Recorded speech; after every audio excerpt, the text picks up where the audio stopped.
Okay, hi everyone.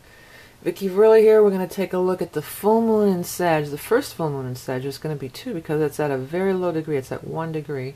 And then we're going to have another full moon in Sag at some of the last degrees later on. But this one's on May 21st, 5:14 p.m. Eastern. Times will vary. When I opened this chart, the first thing that pulled me in was Jupiter. It just seems like everything points to Jupiter, like a bullet or an arrow, just smack right at Jupiter here. And you know, Jupiter is, after all, the ruler of Sagittarius is the ruler of Jupiter, or vice versa.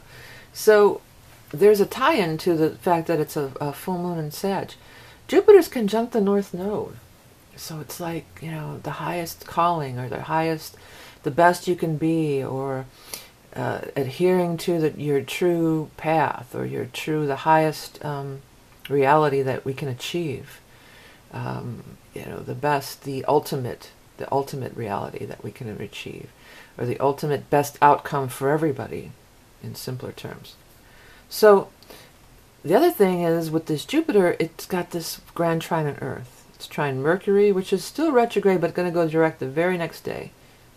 Mercury is at 0.3, so it's just stopping. It's stationary, you know, stationary, then it's going to go direct. So we've got Jupiter node, trine Mercury, trine Pluto. So this is like big change with, you know, Pluto. But something about mindsets with Mercury. It's going to be like mindsets. It's like how you think about things, what you say. The end of this retrograde. It's the very tail end of this retrograde. So if you have done some inward stuff during the retrograde, I mean, there's still Mars and some other stuff, but you know, look it over. How could it? Is it really for the highest good?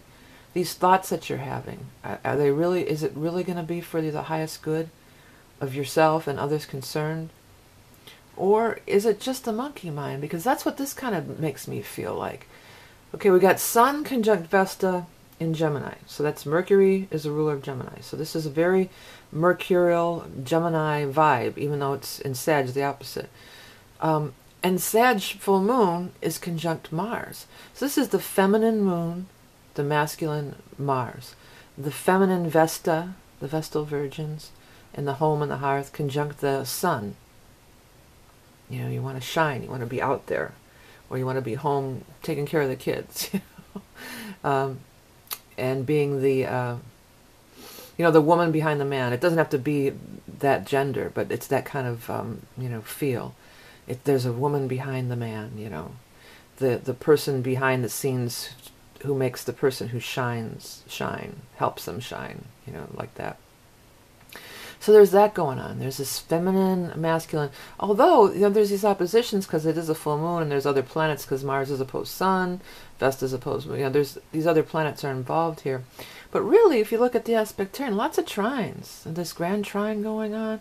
There's some long-standing squares with the Saturn square Neptune and Saturn square Jupiter. We've got that T-square with Neptune, Jupiter, and Saturn squaring the nodes. I mean, talk about karma. I haven't really got into that. Talk about wake-up time. Hello, time to wake up. It's like, it's time to wake up. And sometimes Saturn can be a hard teacher. And Saturn's in Sagittarius too. Saturn can be kind of a hard teacher. Saturn doesn't cajole you or baby you. Saturn's like, here's the hard facts, here's the hard truths. And that could be some hard truths. But they will be freeing and liberating, is my view, especially in the sign of Sagittarius. Let's talk about the energy of Sag versus Gemini here. Because Gemini, Mercury was ruler of Gemini, the third house. Oh, the dog's going, I'm sorry. This definitely is like the monkey mind. And you know, when I see this Vesta by the Sun, it's such a horrible thing to say, but it reminds me of how somebody might say, oh, it's like the nagging wife or something like that. Or it's the nagging mind. It's your own nagging inner dialogue, you know. And I'm not saying, believe me, I'm a feminist. You know, I'm not talking about, I'm just using that as an example, like a stereotypical example, you know. So it could be like the nagging of your monkey. And that 1414 is really standing out to me. What date is that on? Oh, it's at 5:14 p.m. too. That's interesting. So there's and it's the date. I wonder if May 14th. Where are we? It's May 14th today when I'm doing the video. Maybe that's it. Woohoo! That's funny though. 14:14, and I looked up here, and it's 5:14 p.m. And today I'm doing the video on May 14th. So kind of crazy. Maybe there's something. And then the Mercury's at 14 also. There's 14, 14, 14. Saturn's at 14. Well, there's something about that 14, I would say. I don't know what for sure. But if anybody has an idea, let me know. One thing is 1 plus 4 is 5, and 5 is a Mercury number too. Another little bit of knowledge. But back to this. So Gemini, you're in your monkey mind. You're worried. Mercury retrograde, you're worrying. Worry, worry, worry. I often think of Vesta as Virgo's true ruler. I think that that's going to come forth some point. I mean, it's pretty obvious. The Vestal Virgins, Virgo the Virgin. I mean, there's that connection. But the energy of Virgo, I mean, Vesta is close to Virgo. Home and hearth, caring for people, that kind of vibe. I feel real strong with that. So, and what I want to say about this is I think a lot of times this worry stuff is things that we fear in our monkey mind, in our mind, is that it's stuff we're afraid of it. Yes, it roots itself in fear, but it also, with this, it reminds me of that it might come from a place of wanting to protect. Like, I'm just looking out for you. I just got to protect my family. I just got to, I'm just trying to do I have to make this serious decision and think it over, and because I want to make sure that this is right for. It's like this concern factor is factored in or something. And Sag is all about, let's take it to a higher level. Let's get out of the monkey mind. Let's look at the bigger picture of it all. Let's, gain more knowledge. It's wide open. Mercury is driving around in your neighborhood, what you're familiar with. And Sag is hitting the high road, hitting the highway. We don't know where we're going. We're going to just take off and go, take off and fly, take off and soar. It's knowledge, and it's like with the Mercury too. I mean, Gemini versus Sag. I mean, there's many positive qualities about Gemini, so don't have to comment if you're a Gemini that I don't like Geminis. I love Geminis, okay? It's not that. It's, but these are like just to compare and contrast, okay?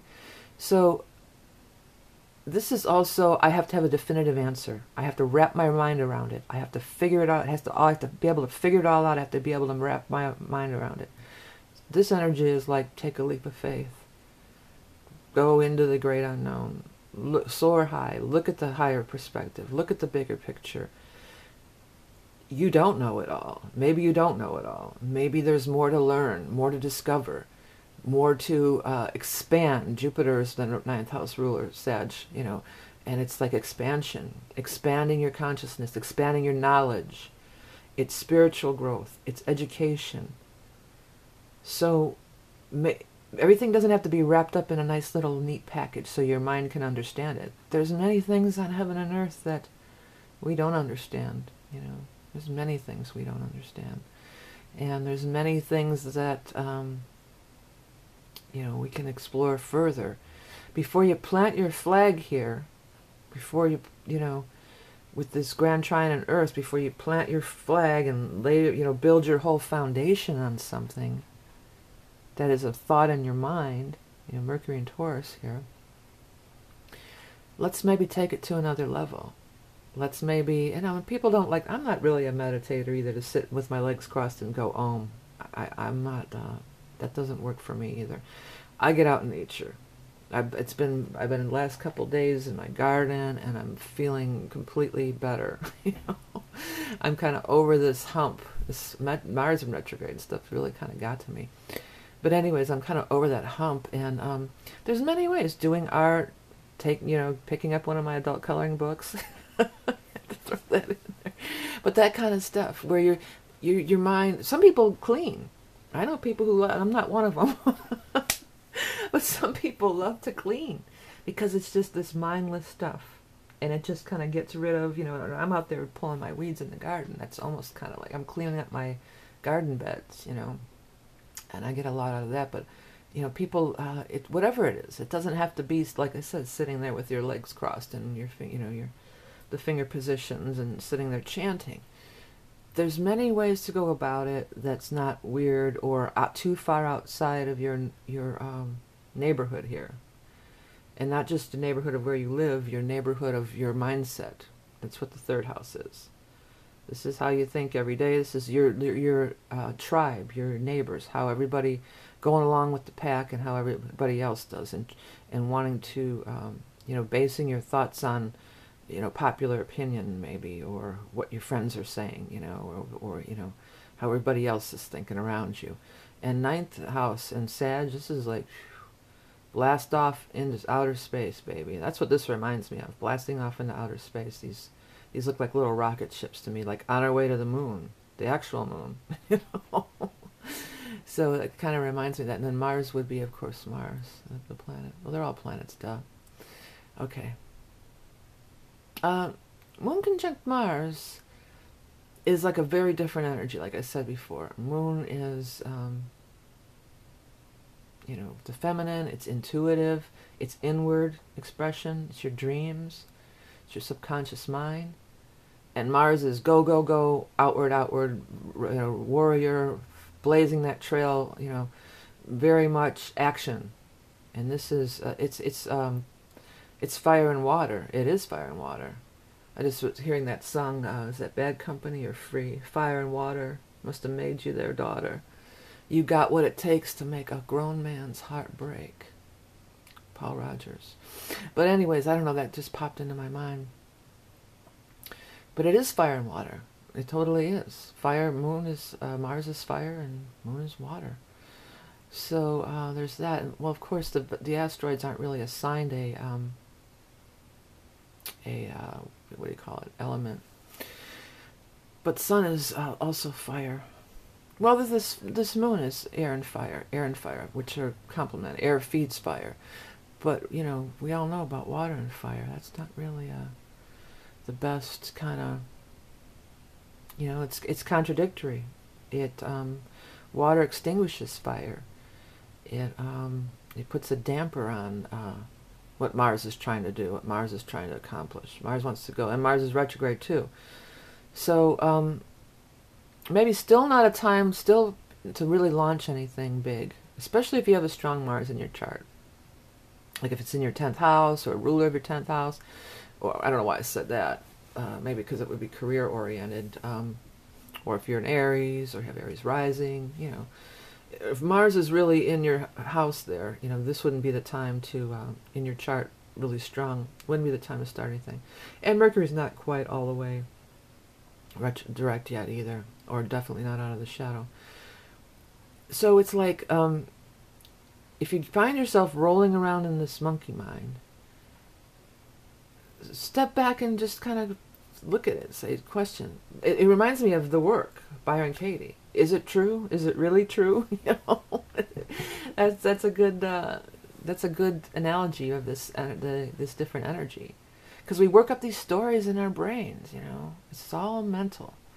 We've got all these stories going on. You know, and it's all this and it's all that, and the biggest thing that I got from this really is not needing to have this definitive answer, not needing to have exact, you know, okay, this is what it is, now that's that, you know, put a bow on it. No, we live in an expanding Jupiter. Well, we live in an expanding universe, that's what I was trying to say. And it's always expanding. And there's always going to be new discoveries and new knowledge and new perspectives. And we can always learn more. We can always learn more about anything. This could be this doesn't have to be like any big, huge life lesson thing. This could just be anything. Well, like Mercury, if you're going to buy a car, maybe you need to do a little more research and, you know, ask some more questions, get some more knowledge. It could be the simple stuff like that. Or it could be a lot deeper. And I think for a lot of us it could be. You know, this, I would say that this Venus is conjunct, even though it's a different sign, it's only a few degrees out here, like 4 degrees out. So Venus is conjunct the Sun, but it's still in Taurus. It's kind of and opposed the new moon point. Venus is, yeah, that's right. Opposed the new moon point. Even though it seems weird because it's Taurus and Gemini, it is, because these are such low degrees. So Venus conjunct the Sun, that's great bursts of creativity. That's great bursts of love. That's great bursts of love energy. That's great bursts of beauty. This would be, with this Taurus, this like that homey thing, and Vesta with the Sun, this would be a great time to like do some decorating around your house, or definitely do some artwork. But I'm feeling like, if you're in the Northern Hemisphere, some spring cleaning, stuff like that. The full moon always brings enlightenment too, though. If you're trying to solve a problem regarding that, like maybe there's something in your house you want to fix or change, and it's like, oh, it could just come to you, things like that. Ideas could totally come to you from this higher beam of light, from this higher Jupiter Sagittarius realm that's being beamed down to Earth through this opening, this full moon opening. Because the full moon always brings enlightenment. The full moon brings culmination too. I think of it as enlightenment more than anything, shining a light on stuff. So what's it going to shine a light on? All this stuff here. Because sometimes it's just like that, just in an instant. You're going, well, what about this? What about this? And your mind is just running, like the hamster on the wheel. And then you get off of it, and it's just like, huh. It's just like, bam. It's in a flash. It could happen instantly in a flash, where you just are all of a sudden, your perspective shifts, or your perspective change. And that's a lot about the Sagittarius energy is about as well. I did want to get over here. This caught my eye too, because that's that thing. In conjunct, whatever, that adjustment aspect. And Lilith has moved into Scorpio. I didn't notice that. So Lilith is at 0 too. The new moon, full moon is at 0. This or low degrees. Sun is there. Vesta's there. Pallas has changed too. Recently, it's at low degrees. So we've got these low degrees. When you get these low degrees, it's these new cycles that are beginning. And with Lilith and Scorpio, this is totally about sexuality. And Pallas is not Pallas, excuse me. Juno is conjunct there. Juno's right there with this is totally feminine energy too. This is in this sign with Juno and Lilith in Scorpio. This is totally, to me, like feminine sexuality, the feminine mystique. That totally feels like what this is about. So there's that going on. There could be some deep, erotic, like sensual with Venus and Taurus, like sensual stuff going on. People could be realizing things about their sexuality with this stuff. If you're like, well, maybe I'm this or maybe I'm that, maybe you're going to say, well, I am, and we have a realization about it. That could totally happen. Okay, well, the Jupiter stood out. It's the ruler of Sag, the highest calling with the node. Before, whatever you do, whatever you're running around in your brain or you want to explore more, consider, is it for my highest calling? My battery just dropped it, so I'm kind of speeding up, and I might run out of time, so I want to make sure I finish the chart. But the biggest thing is for me is it for my highest calling? Use this Mercury and this Virgo energy to really look at the details, really dig in there. Is this where you want to plant your foundation with this, this grand trine on Earth? Is this where you want to plant your foundation? Think about your truest, deepest self too. Sexually or any otherwise here with this Scorpio stuff here. This is feminine going within, exploring the dark side, possibly exploring your sexuality, exploring things that have maybe been repressed, because Scorpio will get in there and pull it right out, ready. We remember that when Saturn was going through Scorpio, right? Okay, before my battery runs out, just real quick, if you go on my channel or hit that upper right hand corner, you'll be taken to this order page. And this has everything. It's got all the stuff I'm selling, the decks and everything. I'll be opening up the, this coming week of the 16th or whatever, I'll be doing the card readings, taping those. That'll be, and then the following week probably be opening up for the soul readings again. So for right now, it's just not available. I have these other cool charts. I've got these different coloring books and the tarot book available, and my decks, and the Tapestry of Life mandalas also here of your chart. And of course, to make a donation. this is my main page. If you want to check it out, go to click on my name. It'll take you to my channel, where everything, people can't find stuff. I put everything as organized as I possibly can. Here's the energy reports with the, and I put these in order. I try to really be organized. So if you scroll down, you'll see these playlists, and I try to really be organized to make it as easy as possible for you to find exactly what you're looking for. Okay, so full moon in Sag, higher mind, going to getting the bigger picture, not getting caught in the monkey mind, not getting caught in having to wrap your mind around it. There's things that you're not going to know, you're not going to understand, and you just kind of have to go, I don't know, winging a prayer just came into my mind. Strange thing to say, but that's what I want to, that's what came through, on a wing and a prayer. All right. Hey, everybody, check out the soul readings, which is really cool. It's a very deep psychic reading where I use your chart as a scrying tool and tune into past lives and your soul mission. Again, that'll be available probably within another week or so. Check out all the stuff up here in the upper corner, goods and services. You can find everything. Thank you all for donating, liking, sharing, everything you do to support me and this channel. Remember, you are love and beauty incarnate. Have a great full moon, and I'll speak to you soon.